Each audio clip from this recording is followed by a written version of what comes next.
Good afternoon, everyone. My name is Lorenzo Gallo, and I'm the CEO and founder of NextWave Safety Solutions. I have the honor of moderating this particular panel today for the EWTS 2021 virtual conference. We're really excited about that. I'm excited to be part of this panel. And today's panel discussion is XR in the AEC industry. And we have some really incredible panelists here today.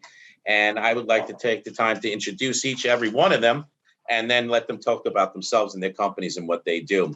So we have Mr. Allan Ferguson from Hatch, who's a systems architect. Welcome, sir. Nice to meet you and see you again. We have Laura K. Smith from Canada BIM Management Lead at SNC-Lavalin. We have Kaushal, Diwan, at National Director of Innovation at DPR Construction. And we have Mr. John Rigg, Technology Strategist, HoloLens R&D Business Process Owner at Kiewit. So before I go any further, I would like to have each one of them talk about what they do and who they are. I'm going to start with Mr. John Rigg. Good afternoon. John Rigg. I work for Kiewit in the technology group, more specifically in our innovation team as a technology strategist. And what that means is I look at new emerging technologies to see how it might benefit safety or operations for the company. That's an inch-deep, mile-wide topic, everything from drones, augmented reality, IoT, exoskeletons, you name it. So I have a great job. I'm able to go out and try new things. Kiewit's been lucky enough to use the HoloLens for about 5 years now. We were one of the first ones to get it, and I've had a lot of good experiences with it. That's great. I'm excited to hear more from you. We're going to go to Laura right now. Hello, Laura. Nice to see you. Hi, nice to see you. I'm Laura Smith. I work at SNC-Lavalin. I am the BIM manager lead for all of Canada. I work under the digital innovation umbrella, where we try to innovate collaboration and coordination on all our projects in engineering and infrastructure.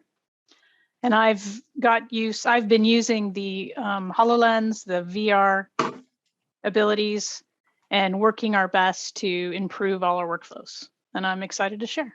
Thanks. I can't wait for you to share. Kaushal, hello. Good to see you again.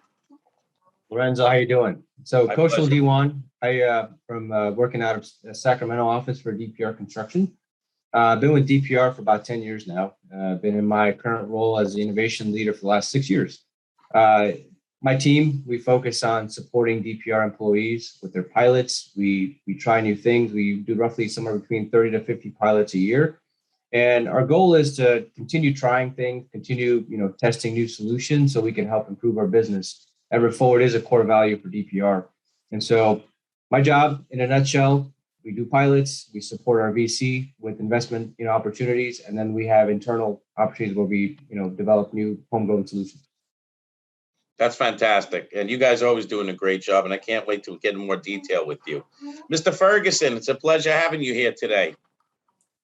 Thank you. It's a pleasure being here. So I'm Allan Ferguson. I'm with Hatch Associates. I've been with the company for, just over 33 years now. My main role is as a systems architect or enterprise architect on our digital project delivery, platforming of our digital tools into sort of cloud native environments.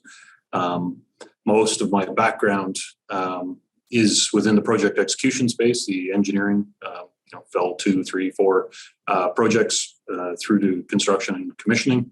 And so I've been involved over the years in introducing a lot of new technology, as the other members of the panel have, like identifying value-adding systems that can be integrated into our digital platforms to integrate, share data, and let people leverage data in new and unique ways. And part of that is, for the last decade or so, trying to introduce VR into some of our major capital projects. And so I have been on that journey through. We've now sort of handed that off. We have a specific development team for that area, and I consult with them sort of on a going forward basis with that and other new technologies.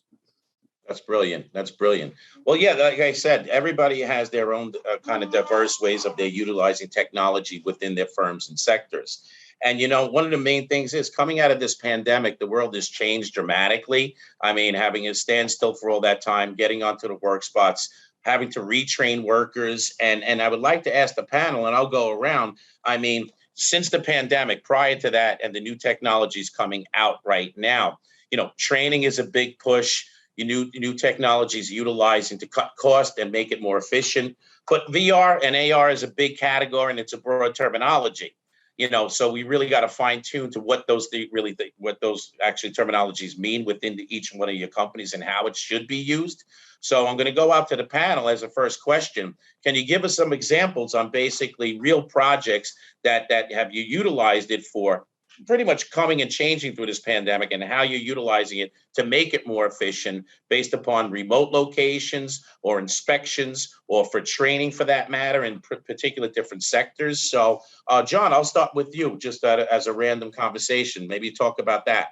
Yeah, you bet. I mean, the pandemic, is a horrible thing, but it actually was kind of an accelerator for a lot of technology, and really pushed companies to do more and faster. So Kiewit itself, we transitioned to Microsoft Teams right before the pandemic, and everybody jumped on Teams, and it was a very successful implementation. In addition to that, we saw some integrations with Teams in the AR issues, AR fields, with HoloLens and the HMT1. So we had, early on in the pandemic, we had a building here in Omaha that we were working on, and it needed to be inspected. We were finishing up the building, and our inspector was actually in Colorado. Couldn't travel because of COVID restrictions, couldn't get here. So we actually utilized the HoloLens with one of our workers on site, and Microsoft Teams in the middle of that, to do a remote inspection. So it worked out very well. The inspector was in Colorado. We had a worker hands-free with a HoloLens, being able to climb up scaffolding in the area, being directed by the inspector, go look at this, go check this out. Meanwhile, our team actually was watching the Teams chat as well. Really? So they had firsthand knowledge of what the inspector was concerned about, what they were interested in. We were recording that session, so we were able to go back and replay that through Microsoft Stream eventually. And it transcribed all the discussions too. So if we were looking for a particular thing that they were looking for, we could search for that word and it would jump right to that video. Oh, really? That's spot amazing. In the video. So it worked out really well. And like I said, the pandemic really accelerated that process. And, obviously, if it wasn't for the pandemic, we would have had the inspector come out and do his normal session, but it would actually cost more money than what we did. So we've actually used that scenario several times, like going into Canada, when we couldn't travel across borders. We had sent the equipment across there so that the teams could get a view of what's going on. And it actually worked out very well for us. That's a great example. And actually, before I go around the rest of the panel, I guess necessity is the mother of invention. I mean, coming out of a pandemic right now and not being able to kind of, allocate resources to specific areas. I mean, you guys created something and came up with a new methodology. Are you going to go forward with that? Is that like a new standard that you guys like and want to continue with that process? Because I like it. I think it's more efficient, and reduction of cost is amazing. So sometimes tragedy creates change in a better way to create more efficient processes, to be quite honest with you. So I think that's a brilliant example. Yeah, exactly. Yeah, we are going forward with it. A little bit different format. Instead of the HoloLens, we're using the HMT1, which is a little more industrial and meant for outside use, and simplified, lower cost. But we had one early on in January when the pandemic hit, and I haven't gotten it back. It's gone across the country a couple of times because people keep wanting to use it. So we've made it a standard piece of equipment, and working with our IT group to make sure it's secure, and we have a purchasing process and all that. So too bad you can't collect the airline miles on that particular unit. Right? Yeah, traveling for free. It's all over the place. That'd be great. Laura, how about you? So yeah, very similar to John. Like we have lots of site inspections we had to do during the pandemic in Canada that we're not allowed to go into those facilities. So we had the HoloLenses on workers in that facility, the the O&M guys and had them wear them around so that our engineers can direct them to what they needed to certify and verify within the building. We also started using a lot more VR coordination and clash detection, so we could actually walk the design teams through the models to help them understand the clashes for constructability, along with the contractor. And then we're also utilizing HoloBuilder, which is a 360 camera view of sites that are under construction during the pandemic, because of course we're not allowed to visit those sites, but then the designers can keep track of where the contractor is, what they're doing, and what level they're at within that space. That's fantastic. So you're taking that as a new norm these days also, like the rest of the industry is utilizing that, right? Exactly. I mean, just the savings to the project for people not having to travel and be on site, all of that has made our company start advancing the use of the HoloLens. And we, are partnering with Microsoft to make more things, training, environments, spaces. So we don't have to travel anymore. That's something I want to talk about after everybody answers the question, because I think this technology is the ultimate ROI if used efficiently. So, exactly. Yeah. Kaushal, how about you, sir? Yeah, I think Lorenzo, as Laura and John have mentioned, some of this stuff, it's so easy to use that it almost, is a no-brainer. Why aren't we using it, right? And so we have done similar things, like John mentioned, having site inspections using AR, getting our inspectors and project teams, that are not on the same site in different locations, getting them connected, via HoloLens and remote assist tools. Something that we tested prior to the pandemic that is still continuing. We use Visual Live as a tool that we use, with the HoloLens. And what that does is allows you to bring in a 3D model into your headset. And so we've used that to walk job sites, to look at, MEP equipment, to look at, locations of equipment, looking at tolerances, right, to see if equipment is in the right spot. It doesn't give you a super accurate, level of, check there. Like it's probably like, I want to say 1 to 3 inches is probably like their tolerance, with the HoloLens, but it still tells you, okay, if this thing is like 6 feet over, it's not in the right spot, right? So it allows you to do a quick visual check as you're walking through the site, look up, look overhead, see where all the equipment is, and kind of get that visual, thumbs up of everything seems to be in the right spot. Of course, you check that later with, laser scanning and do the class collision, check like Laura was mentioning. The other piece I want to touch on, you talked about travel, and the way our team is set up, we have a regional model where I have dedicated innovation team members that they're sort of on my team, and we try to take the boots on the ground approach. So basically, our job is to be on site, go to the project, help the people with the ideas and test solutions, and we support them right from the corporate level. And so when the pandemic hit, we had to sort of switch this virtual model, which we are looking into as a way of reducing our travel next year. It's really, for some of those quick, very quick support items, could we just send a HoloLens to the job site and then do that remote assist by my team that does not have to travel, get on a plane? And so those are some of the things that we're evaluating. How can we reduce travel by using some of these virtual tools, but also, doing tolerance checks, like the things that kind of have bubbled up in the industry in the past couple of years. That's pretty awesome, to tell you the truth. Talking about reduction on travel and getting a team there.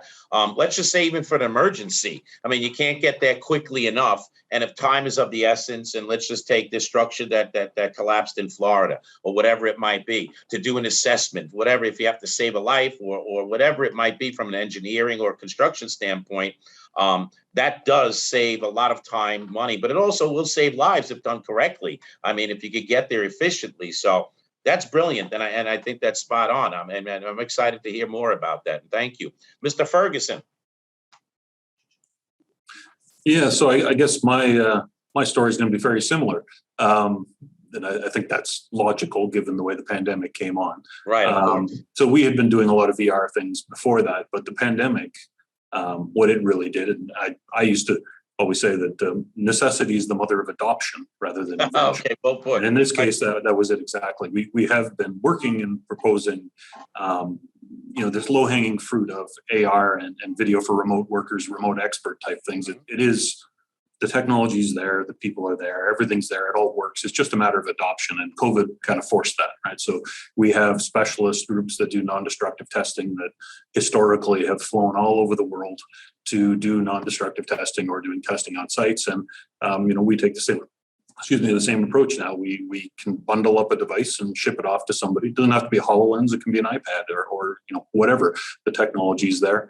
They can then get online in Teams or whatever and walk through what needs to be done, save the video. We also use LibreStream, HoloBuilder, some of the other tools, depending on what we're doing.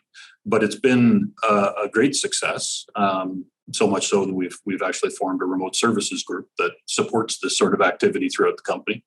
And, for us, there's a cost savings in not having to travel, but that also frees up a couple extra days for them to help another client as well. So you actually get to help more people, less cost. And the primary driver for us, obviously, is safety. If we don't have to send them out on site, they're not going to get hurt. Great. The odds are much less. So there's all sorts of benefits to it that it should just be a no-brainer because it is so easy. The technology is so there. It's commercial grade now. There's so many benefits. The VR side is a little different. We've been doing that since before COVID. Multi-site design reviews in VR with clients and third parties. That's something we've worked on, tried to adopt, but there are a few limiting factors to adopting VR that way that aren't quite the same for AR and remote expert type purposes. Right. So I have another question for the panel. All this technology, we're gathering all this information. It's compiling a lot of data. Have you had any pain points of utilizing this technology and kind of porting it over to your project management, safety systems, overall systems, how you integrate all of these things? Because there are multiple different silos, different technologies. It's moving fast, and large companies have an infrastructure and a set way of doing things. How are you interfacing this from that perspective? Are they all talking to each other, or are you moving towards them having a continuous language across all spectrums of what you're gathering there? So I just want to throw that out. And again, I'm going to start with Kaushal this time. We'll move these things around, okay? Yeah, that's a really great question, Lorenzo. I think, data topic in general, if you remove that from the AR piece, right, and just look at data consistently across the jobs, that has been a challenge for our industry. I think consistency of data, the reliability of data, right? How good is the data? Is it clean? Is it captured the right way, the same way every single time? Right. That remains a challenge for the industry. I think when you add something like AR data, right, which has visuals, if you add VR data to it, right, how does that get utilized consistently? I think that's something that there's room for improvement to figure out. On the DPR side, we've utilized data lakes and we've used, warehouses to store company data, everything being collected from all the different sources of data. And then we're using analytics, BI reports to then, consume that data for the average user. That's something that's still not there yet in my mind, for something like AR to be utilized. Now, where the data piece is going is when you have an AR headset and you're scanning, let's say, a piece of equipment, where you have a digital twin of, a piece of equipment and you're getting readouts in AR mode of how is the equipment performing? Is it performing per spec? Is it, higher or lower than tolerance, right? Those are the kind of things where I see it moving, but in order to get there, the infrastructure, the architecture of the data has to be done in a correct way, which I think is still a room for improvement. I think there are companies that are, branching out and heading in that direction more quicker. But, it's still overall as an industry, I think that's a challenge. So do you think there should be some sort of a standard that if you're a large construction, we have architects, engineers on this panel, there's always been, unless you're working directly together, when sharing data, there's always been a disconnect or different systems that nobody could share. Do you think there should be some sort of standard that everybody could put in, like some sort of portal that spits out the proper thing that everybody's accustomed to versus keeping everything siloed and somebody's always coming up with something better, a different way to look at it? So I'm just throwing that out to the group itself and yourself for answering that question, Kaushal. So maybe you could go first again on that. Yeah, absolutely, Lorenzo. I think, if a lot of folks, on the call, on the panel here, have experience with BIM. When we first started BIM and started BIM coordination, right?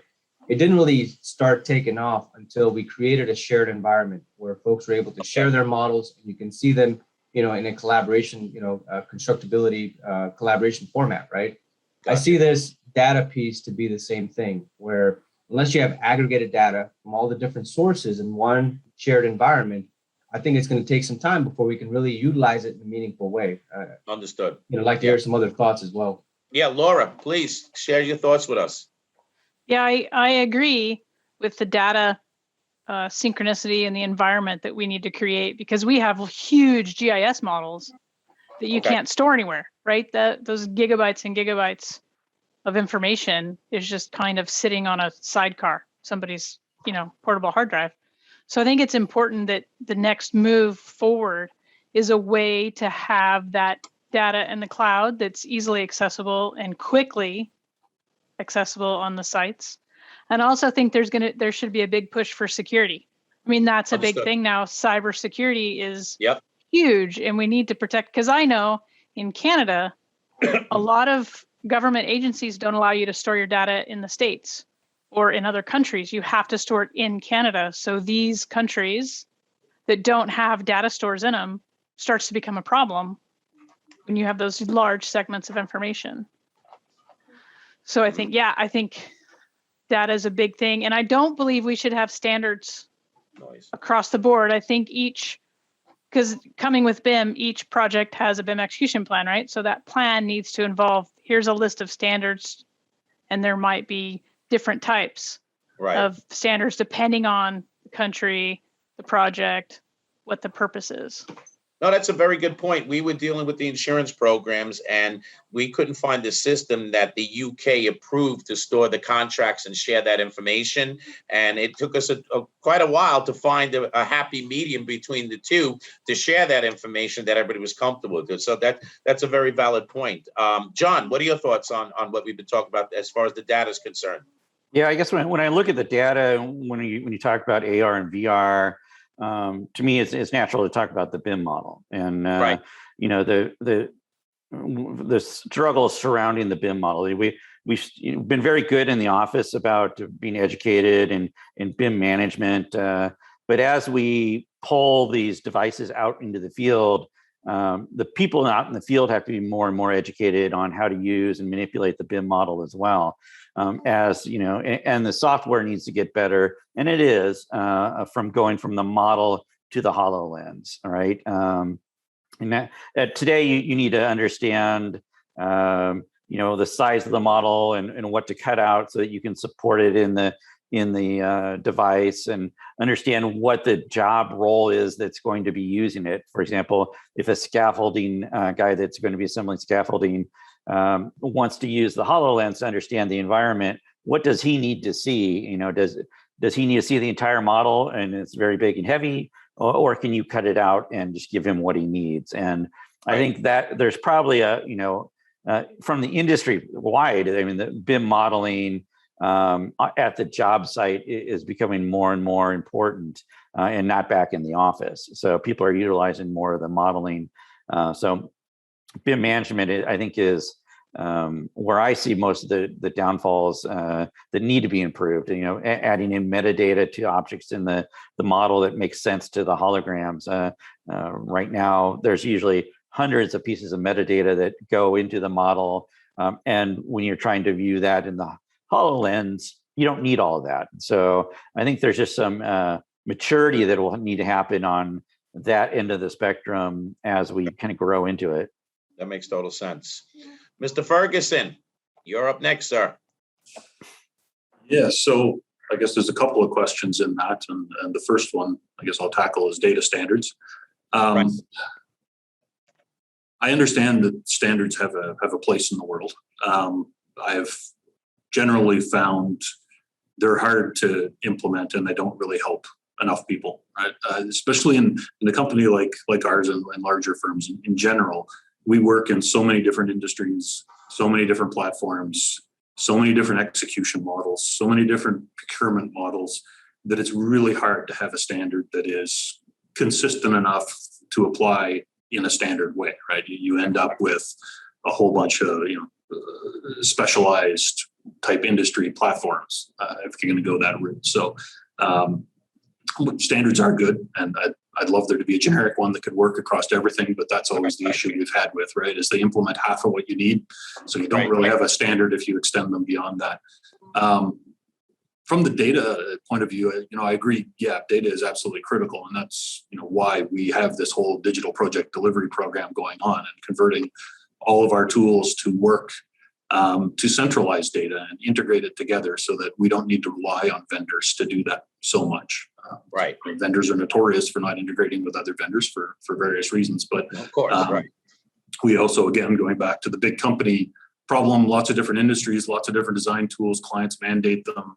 We can't have separate environments for every single design tool environment. So we need an agnostic platform that we plug design tools in and out of. And AR/VR is one of those agnostic tools, essentially. Right? So, as we spoke about before, we have built our own VR environment platform that we use to deliver VR to projects so that we have control over that sourcing of it. One of the issues we always had, and I think somebody touched on it earlier, about creating an environment for the use case that people are using. Those are really like bespoke environments that you're creating, and nobody has the time or the effort to put into doing that easily, or the resources or the expertise to get general wide adoption. So we have been focused on trying to smooth that process so we can generate environments without user input. And it's just sort of an always on event, and we'll enhance it out with use case specific functionality as we go forward, as we identify. But there's always an up-to-date VR environment you can hop in at any time from anywhere in the world.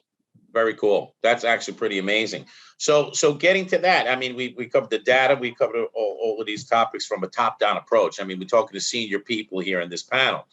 What are we doing? I mean, it's always a top-down approach, but the bottom-up is just as important, from the worker level and engaging them. Changing cultures, I think, is very important. There's an aging workforce. You have new people coming on. We live in a visual world. So what are you guys doing to really kind of bring that into the fold, kind of educating from the work of the bottom-up approach, and also the buy-in from upper management, and that very, very gray area in the middle that there's always a big disconnect. So, Laura, I'm going to start with you on this question. What are you guys doing to really make this better that way, utilizing these technologies? Right. So I think my biggest belief has always been, in the 20 plus years I've been in this industry, is you go from the bottom up. Okay. Because the top is only going to say, yes, we should use it, if the bottom is saying, I need to do this to do my job better. So I've always started from the bottom up. And the biggest thing that I have been doing with that is, it's the example education, getting that generation excited, as well as that the generation that are leaving the workforce, having them go in and teach the younger generation how they see something, how they work with something, especially with the ability to now go virtually on a job site and have that older generation sit there and guide us in, well, construction's doing this, so this is how we need to approach it, or that's not, the constructability of that issue is because of A, B, and C. So having the ability to all join in and do job site visits, have the older generation teach us what they're doing and what they're looking for, and being able to do that from your desk is huge. And of course, it's the bottom, right? So those people at the bottom who are actually designing this stuff, building those BIM models, putting this stuff, the information in the environment, adding the metadata, those guys understanding how everything works, that's the key for us to move forward. And that's then brilliant. Senior management agrees, right? They're like, oh, hey, look, we've saved. Would hope so. Huge ROI on this project. Right. That's what they want to hear. Allan, what are your thoughts on this? You have a huge infrastructure. What's going on from the bottom up in your particular world? Yeah, so we have management buy-in, obviously. I mean, they're all for it. We wouldn't have spent the last 2 years building this DPD environment if we didn't have management buy-in. But I think, from my experience as well, it has to be bottom up. And to do bottom up, look, I made some mistakes in the beginning, and that I could produce a really cool VR environment and get people to come in and look at it. And then they'd walk away all excited, but they wouldn't come back to it because it didn't serve any function in their life other than it was a cool thing to walk around in. It was entertainment, right? The usefulness of the environment diminishes rapidly unless you have some tools in it to accomplish the task. So, which is again, why we're building out this VR environment, trying to put tools in for specific things like HAZOP reviews, design reviews with clients, and it's integrated into the integrated data platform so that you click on an object, you don't just get the BIM properties of that element, you can get related documents, you can get maintenance plans, you can get any of the data that's produced on any of the systems, whether it's laid on site, whatever. That gives a real use case to the guys of the project to use it, because they can go in, they get all the access to the data, they know it's up to date, they can perform real tasks in it, and it's easy and available up to date all the time. That's the key to me, is it has to be actually practical and serve a function for them. And It's not enough to just be glossy and cool. So let me ask you a question. Are you engaging the workers' input when you're developing these particular modules? Are they part of the giving you information of what they would like? Are they part of that process? Absolutely. We have product owners from each discipline that come in and tell us, guide us what's appropriate. The construction guys are big stakeholders, obviously, because they're probably one of the biggest benefiters of it. But so we're constantly soliciting feedback. Again, until you reach a critical mass with enough people clamoring for functionality in there, you have to dig and try and find the really high value use cases that you can implement and return some value to the business. And then that will gradually snowball as it goes forward. Right? Like the more you get in, the easier it is to use appropriately, the more people will use it. It's always been the path of least resistance for people. That's great. No, that's amazing. John, what are your thoughts, sir? Yeah, much like everybody else, I mean, getting in the field is really the most important part. Good to hear. We do a lot of proof of concepts in our innovation team, and it's part of our standard process to get things in the field, get them in the hands of people. With the HoloLens, we brought the HoloLens down to a site in Texas and had 70 welders just try it on and give us feedback on it. We had a whiteboard that they could put input on there, just to give us ideas on how they would use it. And that's really how we approach a lot of technology. Some of it we get, try to solve a specific problem that's brought to us, but we also bring technology to the field and show them what the art of possible is. Right. So, it's important for them. That's brilliant. Yeah, because I mean, if you never had a HoloLens on, which a lot of people haven't, you have no idea what you could do with it. So we try to get it out there. We do a lot of road shows, district meetings. We are very much, get it on site and try new things with it.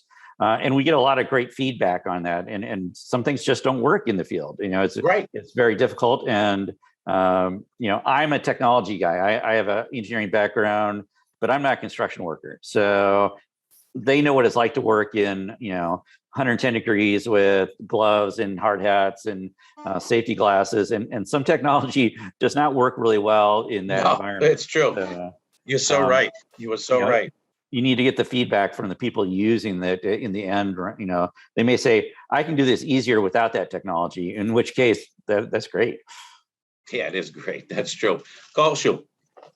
Yeah, John made a really good point there about getting, our workers engaged, and something that we tried. So for many years, I was trying to figure out, how do I get them engaged? How do I get them involved? Right. And we realized that they actually need somebody that they can relate to. We, in the past year, we've created a new role, a field innovation leader. And one of our 18-year superintendents is now sort of that person that connects with them, relates to them, and is able to bring this tool to them so that they're able to see how it's helping improve their lives. We've talked about top-down, bottom-up approach. I think it needs to be a balance. The bottom-up approach really is where you get the great ideas, where you get the people that, have the solutions to the problems that they're seeing, on a first-hand basis, right? Because they're the people that are seeing the problems. And those are the people you really want to support, because those are the ones, those ideas are the ones that are going to transform your business. Top down, you really need to have a strategy of how to put some of these things into place, how to take what an idea that bubbled up and how you turn that into a solution that turns out to be an enterprise solution, right? So to me, I feel like it needs to be a balance. Laura mentioned something really important too, which is the knowledge transfer. We have an aging workforce. So how do you get those guys involved? Because sometimes, let's be honest, some folks may not want to try the new tool because they're, 5 years from retirement. All they want to do is just write it out and finish their job. So how do you keep those folks involved, right? And something that we've tried, we sort of frame it in a way, message it in a way that, hey, this solution is something that's going to be added to your plate, but at the same time, it's going to subtract these 5 other things that are not value add, right? So education is key. Bringing them from unaware to aware is something that we try to focus on and say, this is where it's going to help improve your lives. The other part, the biggest thing I say is kind of touching on that point again, that you have to keep people engaged and you have to kind of meet them where they are, right? So job sites, sometimes at that place, sometimes it's in the office, sometimes it's remote.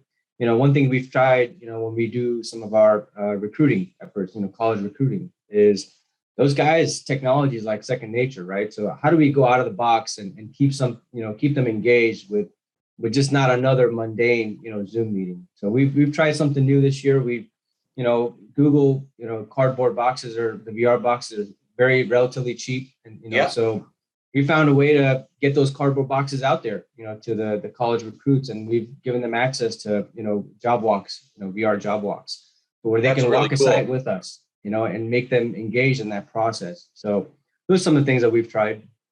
I like that. That's pretty innovative. Actually, we work with a few companies that we've even created toolbox talks in VR to make it a more visual, engaging experience, and you can get it out there. So talking about this, I mean, we're talking about all these great things, bottom up, top down approach from innovation. I mean, there is an ROI. We all know there is an ROI from this perspective.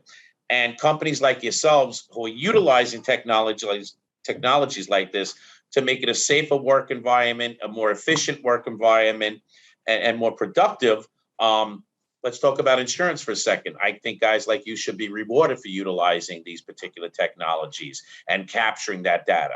And unfortunately, we live in a world where a GC or an owner developer or whatever is put into a category, and GL or insurance rates are through the roof, and there's no differential between the companies who are doing it right or different, but there is a change in their paradigm right now where people are looking at this and giving rewards or discounts and premiums and giving something the benefit of doing things right.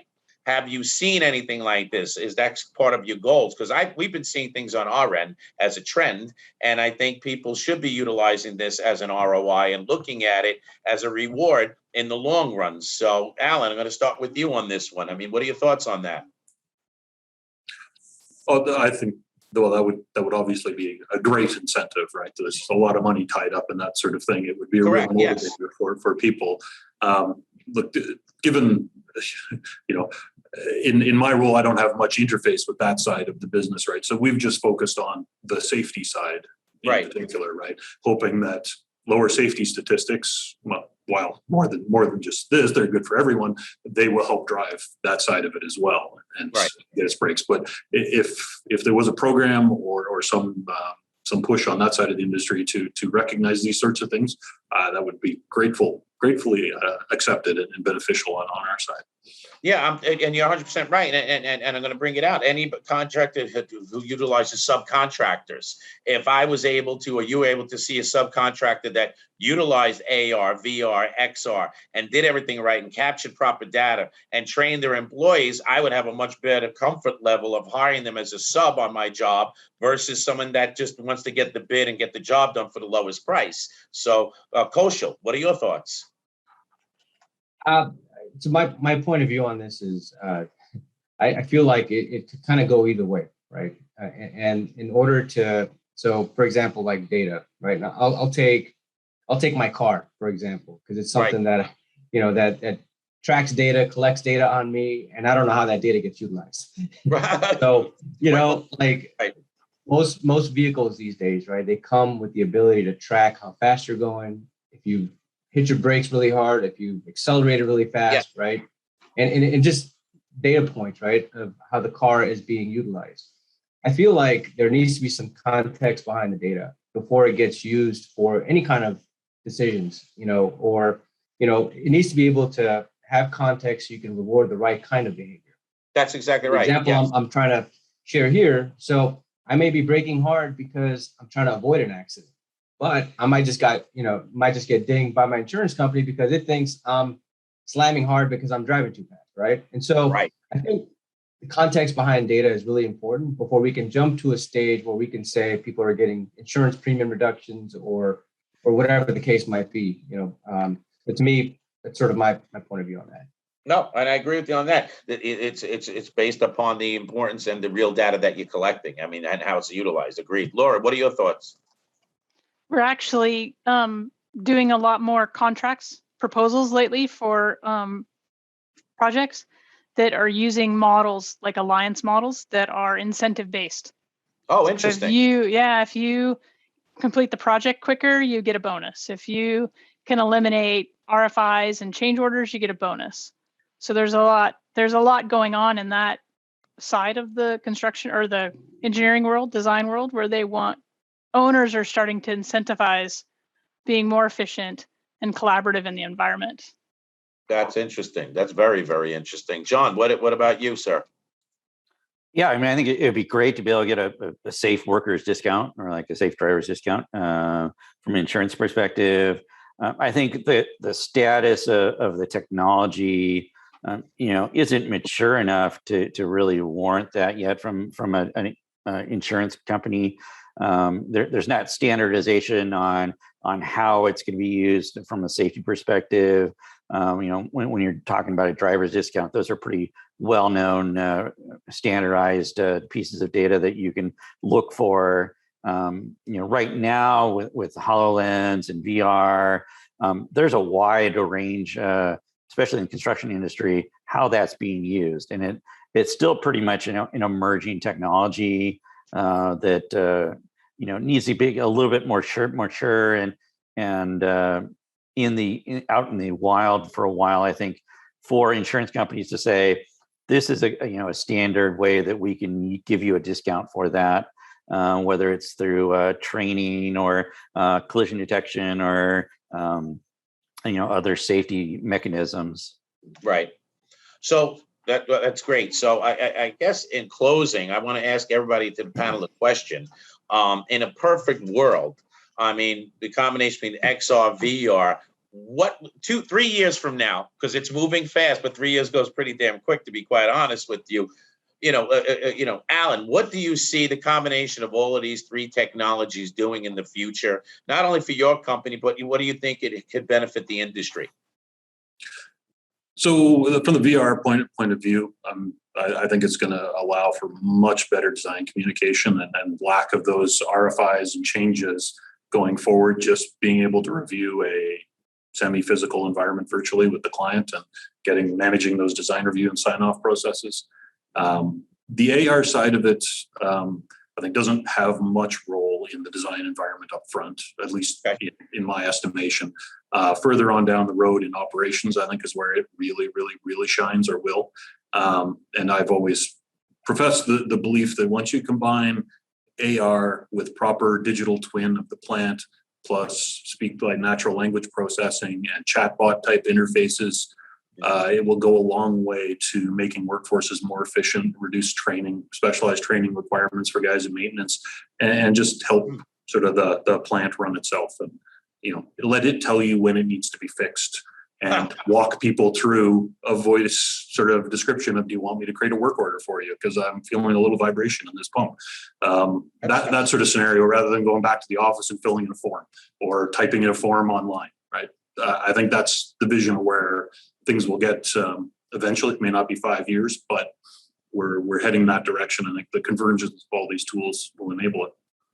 That's a great response, and I mean, and that sounds like a very nice future to go forward with. So I appreciate that. That's great stuff. Laura, what about you? I'm kind of in line with Allan that I think the advancements of this technology will help us provide better designs working in the construction industry and the design industry. I think, to me, the future would be being able to go on site for a tenant improvement project with your AR, HoloLens, whatever AR equipment you have, and being able to do that 3D point cloud scan. So you have accurate dimensions drawings for the contractor to go in. And of course, then having those XR pieces of equipment, your goggles, AR, whatever, going on site and just putting them on and being like, oh, the wall goes here, so I'm just going to build it here. So the elimination of plans starts to go away and it just becomes the 3D model. That's how kind of I see where it's going. No, and I'm agreeing with you. I'm a huge Star Trek fan, and I was always praying that the holodeck came true at one point in our lives, and we're getting close to something Could like be. that. So we're almost there, Laura. We're almost there. John, go ahead. Yeah, I mean, I think for the future, I think you're going to see more of the combination of the AR and VR into one. You're already starting to see that with the Oculus being able to do that type of system. Cool. Using it on the job site, to do statusing, to do, saying this is done, move forward, this is not, we're behind. Even AR, VR in equipment, whether it's goggles or even just a display to help people understand where things are under the ground with hidden utilities, Right. being able to use BIM models of those to help people, with the digging operation. We've already tried that in proof of concepts to show and display utilities underground before they dig and see how that works. So I see that kind of thing happening more. Actually, yeah, people are actually using that kind of scenario right now. So you're spot on with that, and it can only get better helping people. So I agree with you. Kaushal. Yeah, again, I'm going back to what Allan said. I think that's kind of where stuff's heading, where chatbots, just in time accessible data, right? It really points to the workflow for a maintenance person, right? When they need to go check on something, and instead of having to go back to the desk and trying to fill out that work order. Some of the other industries, automotive industry, manufacturing, are already doing stuff like that, Right. HoloLens to kind of show how to break down a piece of equipment and kind of walk somebody through.